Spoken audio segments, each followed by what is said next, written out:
My name is Galen, and I'm here to take you on a journey of food production systems from the past and the present.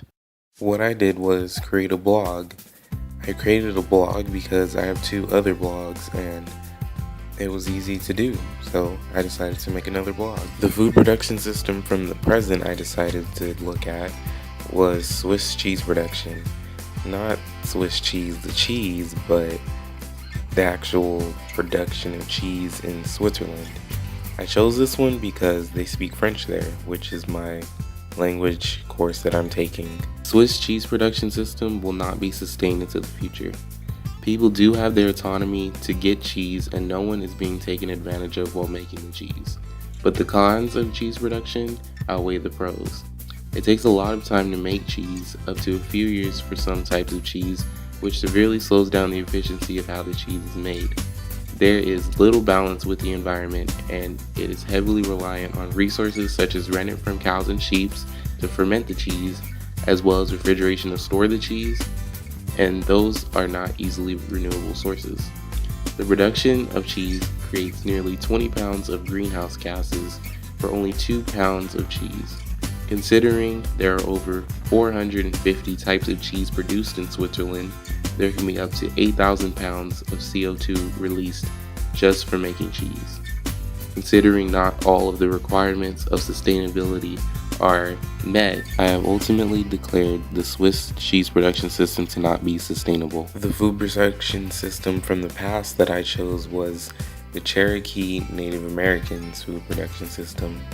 They had a mix of hunting and gathering and agriculture, and I chose this one because I am a quarter Cherokee.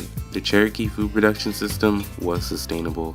The rate at which they produced food was very efficient. There was so much food grown there was enough for 2 to 3 years. Religious beliefs were not impacted as the Cherokee knew what they were doing when they killed and harvested, and often apologized to their gods for what they had done. Anyone can hunt and harvest. There was a balance with the environment. Even though a lot of food was produced, the Cherokee never expanded where they grew and stayed in the same places without any worries. Their land was not over-harvested and was in fact extremely fertile. The animals they hunted thrived as well, and none of them went into extinction. The tools used to make their weapons were from hunted animals as well as plants that could be used in different ways besides hunting and not wasted. The Cherokee used their time effectively when producing food. One main reason they had a mix of hunting and gathering as well as agriculture was because they wanted food in case a famine happened or some sort of natural disaster. Growing enough food for 2 to 3 years shows efficient use of time. Considering all requirements of sustainability were met, the Cherokee food production system has shown to be sustainable. Both food production systems use what their ancestors knew in order to grow food. They both use techniques that were passed down from generations. The Cherokee food production system was to bring the community together and have them bond over hunting, gathering, as well as collecting plants. The Swiss production was not the case. Theirs was more monetary. Economically, the Cherokees was not for pure economics.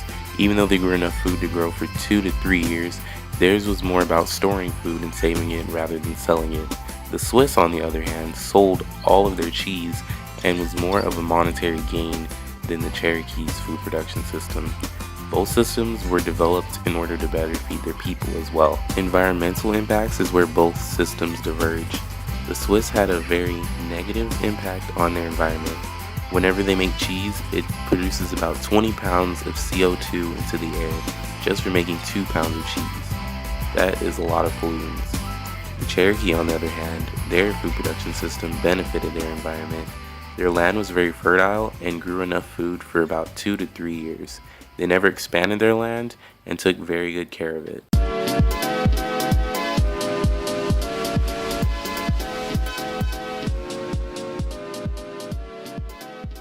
So I volunteered at a place called Orchard Learning Center on Baseline Road in 10th Avenue.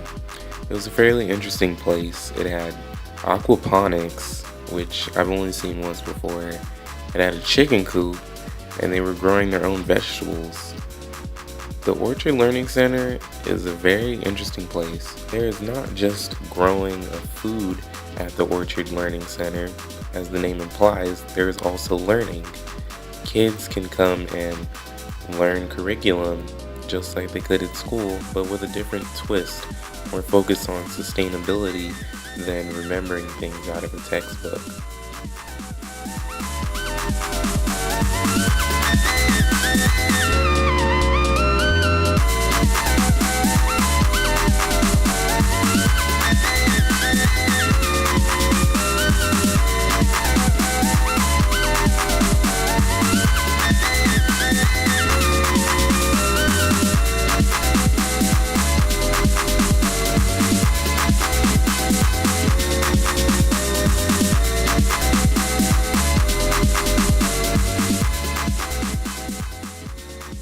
I had got to learn hands-on how to clean the vegetables that John sells at Community of Agriculture.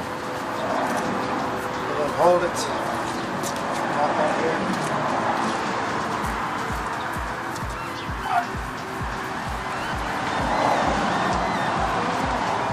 The problem I identified with the Orchard Learning Center was money. Like a lot of things, the Orchard Learning Center is under budgeted. Since it is a non-profit organization, not all of their money goes to just the Learning Center. It goes to seeds and paying people to grow there and paying people to harvest and work there as well. The Orchard Learning Center uses about 10 million gallons of water a year, which is a lot of water, so you're going to need a lot of money to get all of that water. The budget for a year is about $30,000. John said for it to be completely sustainable, it should be around $150,000. The goal of the Orchard Learning Center is to be a busy place of learning and of sustainability, as well as wellness for the planet and people too.